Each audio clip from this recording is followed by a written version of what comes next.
आजच्या प्रयोगाचे नाव आहे क्रोमॅटोग्राफी. या प्रयोगाचा उद्दिष्ट म्हणजे द्रव पदार्थांचे मिश्रण वेगळे करण्याच्या पद्धतीचा एक प्रयोग दाखवणे होय. आता जाणून घेऊया क्रोमॅटोग्राफी म्हणजे काय. क्रोमॅटोग्राफी हे मिश्रणातील घटकांना त्यांच्या रासायनिक गुणधर्मानुसार वेगवेगळे करण्याची पद्धत आहे. आता जाणून घेऊया या प्रयोगाला लागणारे साहित्य. ते म्हणजे एक प्लास्टिक ग्लास, फिल्टर पेपर एक, कापसाचं पॅकेट एक, स्केच पेनचा सेट एक आणि एक कैची. चला मग आता प्रयोगाला सुरुवात करूया. सगळ्यात आधी आपले साहित्य टेबलवर या प्रकारे मांडून घ्यायचे. त्यानंतर एक फिल्टर पेपर घ्यायचं आणि याच्या मधोमध एक छिद्र पाडून घ्यायचं या प्रकारे. त्यानंतर याच्यातले कलर स्केच पेन घ्यायचे. जे आपल्याला कलर वाटतात ते घ्यायचे 3-4 आणि याच्या भोवती सर्कल करून घ्यायचे.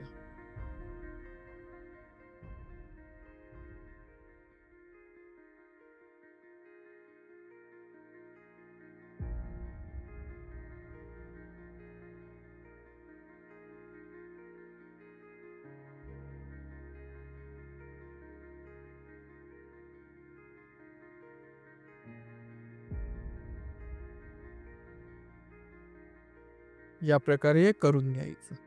त्यानंतर हे थोडं बाजूला ठेवूया. नंतर कापूस घ्यायचा. कापसाला वातीसारखं करून घ्या.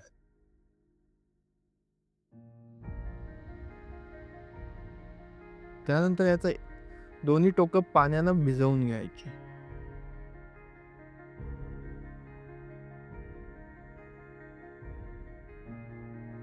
त्यानंतर या होलमध्ये याला घालाय आणि हे पाण्यात असं